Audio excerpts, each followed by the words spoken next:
ሰላም ለእናንተ ይሁን። እንዴት ናችሁ? ሁሉ ሰላም? እንዴት ናችሁ? እግዚአብሔር ይመስገን። እኔ በኩል ሁሉ ሰላም።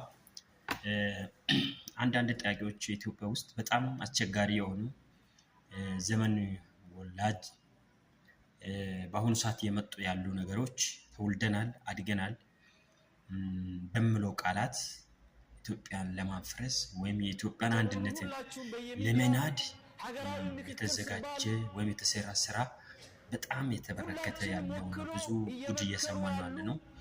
ይህም በኢትዮጵያ ስምና ታሪክ ውስጥ ቁጭ ብለን ማየት ማዳመጥ ይኖርብናል ማለት ነው። ይህ ማለት ምን ማለት ነው? ብዙ ነገሮች የተነሱ ነው። የሀገሪቷ ምክክር ኮሚቴ አሁን የተመካከረ ያለችው ጊዜ ለእኛ አይበጀንም፣ የእኛ ጥያቄ ያልተመለሰ ብዙ ጥያቄዎች አሉ። ስለዚህ የእኛ ጥያቄን ሳይመለስ አንድነት ይኖራል ብለን አናስብም።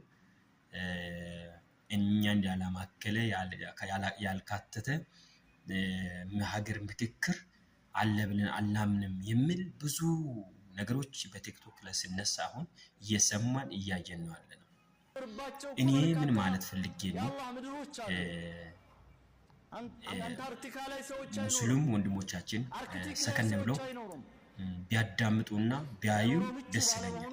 የጋራ ሀገራችን አለችን ማለት ታሪኩን በመረሳት ወይም ታሪኩን በመሳት ታሪኩን በመጣል በጋራ ሀገራችን ላይ እኩል መብት አለ ማለት ታሪክ ያላካተተ አይደለም። እኩል መብታችን ነው።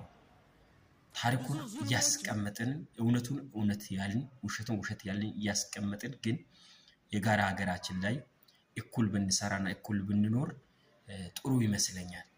ጥሩ ነው የሚመስለኝ እንጂ በዛቻ በግድያ የሚመጣ ለውጥ ይኖራል ብዬ አላስብም። በፍጹም አላስብም።